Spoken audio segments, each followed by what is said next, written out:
국제경제학이라는 이 거대한 세계 지도를 함께 펼쳐볼 우리 학생 여러분 정말 반갑습니다. 저는 여러분의 든든한 길잡이가 되어줄 경제학장 박사입니다. 자, 이 지도에는요, 수많은 길과 교차로가 있는데요. 오늘 우리는 그 중에서도 모든 나라가 반드시 거쳐가야만 하는 첫 번째 관문이자 또 가장 중요한 이정표, 바로 환율 제도에 대해서 알아볼 겁니다. 오늘 우리는 각 나라가 이 세계 무대에서 자기 나라 돈의 가치를 어떻게 관리하는지 그 아주 근본적인 방법에 대해 이야기 나눠볼 거예요. 이게 뭐랑 비슷하냐면요. 각 나라가 국제무역이라는 커다란 파티에 어떤 옷을 입고 갈지 결정하는 것과 같아요. 그 나라의 스타일, 또 전략이 고스란히 드러나는 정말 중요한 선택이죠. 혹시 이런 생각 해본 적 없으세요? 아니, 그냥 전 세계 모든 나라가 똑같은 규칙을 쓰면 얼마나 편하고 좋을까 하고 말이죠. 근데요, 현실은 그렇지가 않습니다. 각 나라가 어떤 환율 제도를 선택하느냐, 이게 그 나라 경제의 운명을 좌우할 수도 있는 아주 중대한 결정이거든요.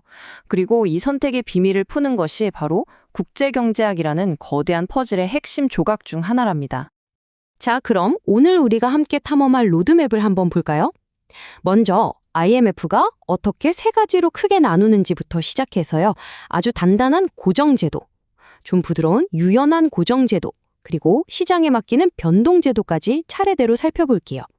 그리고 마지막엔 이 모든 선택의 핵심, 안정성이냐 자율성이냐 이 문제를 딱 짚어보겠습니다. 전 세계에 190개가 넘는 나라들이 저마다 다른 방식으로 환율을 관리하고 있어요. 와, 생각만 해도 정말 복잡하죠? 그래서 국제금융질서의 기준을 제시하는 IMF가 이 복잡한 제도들을 딱 세 가지 큰 가족으로 묶어서 정리해놨습니다. 이 분류법만 알면 전체적인 숲을 보는데 아주 큰 도움이 될 거예요. 그 세 가족의 이름이 바로 이렇습니다. 첫째, 경직적 고정제도. 이건 비유하자면 배를 항구에 절대 풀리지 않는 쇠사슬로 꽁꽁 묶어두는 것과 같아요. 둘째, 유연한 고정제도. 이건 좀 더 느슨한 사슬로 묶어서 배가 어느 정도는 움직일 여지를 주는 방식이고요. 마지막으로 변동제도는 아예 배를 시장이라는 거대한 바다의 파도에 자유롭게 맡겨버리는 방식입니다. 자, 그럼 가장 단단한 시스템부터 한번 시작해 봅시다. 바로 경직적 고정, 영어로는 하드peг 제도라고 하는데요. 이 제도는 최고의 안정성을 제공하지만 그 대가로 치러야 할 비용도 만만치가 않습니다. 이건 가장 극단적인 고정 방식인데요. 아예 우리나라 돈 이제 안 쓸래 하고 포기해버리고 다른 나라 화폐, 예를 들면 막강한 미국 달러를 우리 공식 화폐로 채택하는 겁니다. 이건 통화 정책에 대한 주권을 완전히 넘겨주는 거나 마찬가지죠. 이 제도를 실제로 사용하는 나라들이 어딘지 김인준 교수님 교재에 나온 이 표에서 직접 한번 확인해 볼까요? 여기 제가 강조해 놓은 부분을 보시면 에콰도르, 엘살바도르, 파나마 같은 나라들의 이름이 보이죠. 주로 경제 규모가 작거나 과거에 아주 극심한 인플레이션으로 고생했던 나라들이 신뢰도 높은 통화의 자국 경제를 묶어버리는 선택을 한 겁니다. 다음은 통화위원회 제도입니다. 이것도 굉장히 강력한데요. 우리 돈을 찍어내긴 하는데 그 찍어내는 돈 100%만큼을 특정 외국 돈, 즉 외환보유고로 가지고 있어야 하는 아주 엄격한 규칙이에요. 쉽게 말해서 우리 금고에 1달러가 있어야만 우리 돈 1,000원을 찍어낼 수 있는 것과 똑같죠.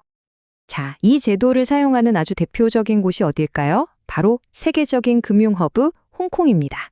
표에서 통화위원회 제도 옆을 확인하면 딱 홍콩의 이름이 있죠. 홍콩처럼 무역과 금융이 아주 중요한 경제는요, 이렇게 강력한 제도를 통해서 대외 신뢰도를 확보하는 전략을 선택한 겁니다. 안정성이 곧 경쟁력이 되는 셈이죠. 자, 이제 다음 단계로 넘어가서 가장 종류도 많고 좀 복잡한 카테고리를 살펴볼 시간입니다. 바로 유연한 고정 제도, 소프트peg인데요. 이 제도들을 채택한 나라들은 안정성과 유연성이라는 두 마리 토끼를 다 잡아보려고 노력하는 말 그대로 줄타기를 하는 곳이에요.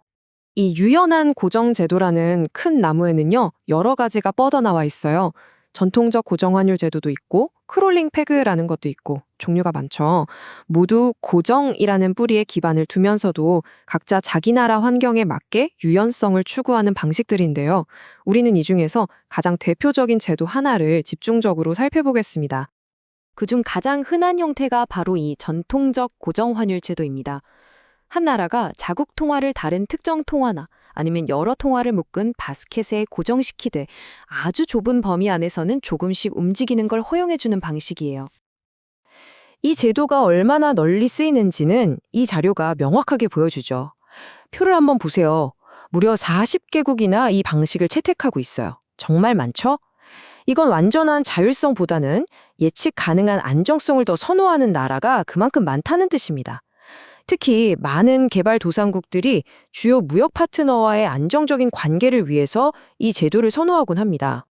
자, 이제 세계 주요 경제 대국들이 많이 채택하고 있는 시스템을 살펴볼 시간입니다. 바로 시장의 힘, 그러니까 수요와 공급의 환율 결정을 맡겨버리는 변동환율 제도입니다.